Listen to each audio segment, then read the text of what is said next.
এরা হইতেছে দুইজন আমার দেবর। দুলাভাই কিন্তু আমার সেই ভালো লাগছে। খবরদার এই দিকে তাকান যাইবো না, আশেপাশে গুলার দিকে তাকাইতে পারো। শুধু নিজের মেয়েরে আর মেয়ের জামাইরে মিষ্টি খাওয়াইলে হবে? আমাদেরও তো মিষ্টি খেতে মন চায় নাকি? আরে আমি তাকি কইছি না, আরে মা নাও না আমার কাছে দাও। কিরে সুজন, আশেপাশে পোড়া গন্ধ পাইতেছস? কলিজা পোড়া গন্ধ পাইতেছি। এই বেটা হুশ করে কথা কবি। কাইটটা ছিঁড়ে একদম লবণ মরিচ লাগাইবো। তোরা এমন করে কথা বলতেছিস কেন? মেহমানরা আসছে, এদের সাথে ভালোভাবে ব্যবহার করতে হবে, ঠিক আছে? একদম বাজে কথা ভালো লাগবে না, ঠিক আছে? বুঝতেছি না, ভাইটারে কি এই বাড়িতে বিয়া করা ভুল করলাম নাকি? হ্যাঁ, কোনো অসুবিধা নেই চান্দু, কয়দিন পর থাকবো না, দেখবি বান্দর নাচ কারে কয়।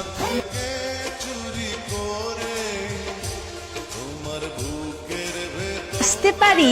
আইসাই তো পড়ছে, এখন কি কোলের উপরে আসবেন? না, আসছিলাম তো আসলে কাজে, লুঙ্গি নিয়ে আসছি আপনাদের জন্য, আপনারা আরাম করবেন সেজন্য। আমাদের আরাম নিয়ে এত ভাবেন আপনারা? ভেরি গুড, রাখেন রেখে যান। কই রাখবো, কেন পড়বেন না? আপনাদের সামনে পড়বো? এটা কি বলছি নাকি? দুধ কোথায় রাখবো যেন? তুই যে খাটের হাতলে রাখেন। কি সুন্দর আতিথেয়তা, লুঙ্গি পরি না? ওই লুঙ্গিতে হাত দিবি না। কেন? ওই লুঙ্গিতে বিলাই চিমটি দেয়া আছে। তুমি কেমনে জানলা? কথার স্টাইল একটু বুঝে দিতেছে যে এখানে একটা ঘাপলা আছে। লুঙ্গি পরবি তো, আরাম করবি তো, তুই লুঙ্গি আনস না এলো।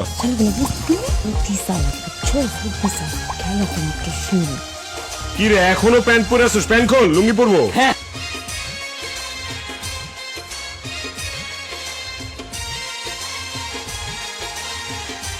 ভাইয়া ওঠো। ভাই আমার অনেক জোরে বাথরুম পাইছে, তুমি চলো। এই বেটা, খাওয়ানোর সময় হুঁশ থাকে না? প্লিজ একটু চলো না প্লিজ। দুইটা দরজাই তো বাইরে থেকে বন্ধ।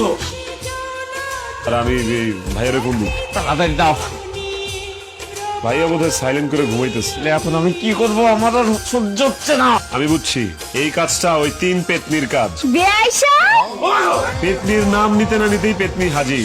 এই পেতনি কইতাছেন কারে? ম্যাম প্লিজ দরজাটা খুলে দেন না, আমার খুব জোরে বাথরুম পাইছে। এখন তো দরজা খোলা যাবে না, সকাল পর্যন্ত অপেক্ষা করতে হবে। বেশাব, এক কাজ কর, তুই এইখানেই কইরা দে, তাহলে যাদের বাড়ি ঘর ওগুলি পরিষ্কার করা লাগবো। কোনো দরকার নেই। আমি যদি ওর জায়গায় থাকতাম, আমি ডাইরেক্ট ঘরের মধ্যে ছেড়ে দিতাম। খাচ্ছর বেটা। তা বাবারা আমাকে বাড়িতে তোমাকে কোনো অসুবিধা হইতেছে না তো? না মা, ওই মা কি কর, বরং আমি তো গাড়ি থেকে নামার পরই ভাবিরে বলছি যে ভাবি তোমাদের বাড়ি আমার খুব পছন্দ হয়েছে। তবে একটা সমস্যা আছে, ওয়াশরুমটা বাইরে।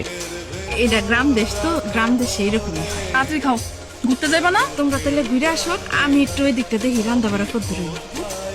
কানে কানে কথা কয় কানার বউ। হ্যাঁ দেখা যাবো কার বউ কানা, অভিশাপ দিলাম আপনি বই কানা হবে। আপনি হয়ে যান না আমার বউ। শুনেন, শকুনের দয় গরু মরে না। সেটা দেখা যাবে না, এখন একটু তাড়াতাড়ি মুড়িটা খান, আপনাদেরকে গ্যারাম দেখে নিয়ে যাবে। গান দেখে লয়ে যাবার বেচ্চা বেচ্চা দিবেন না তো? ইস কি শখ, আপনারা কিনবো কেডায়?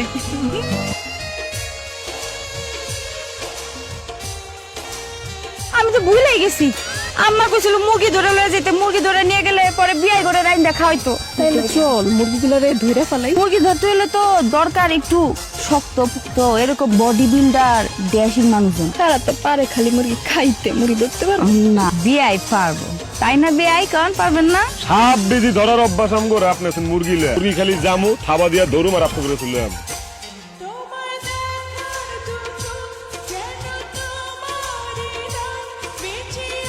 তোরা গাড়া আমার মুরগি ধরতেছস?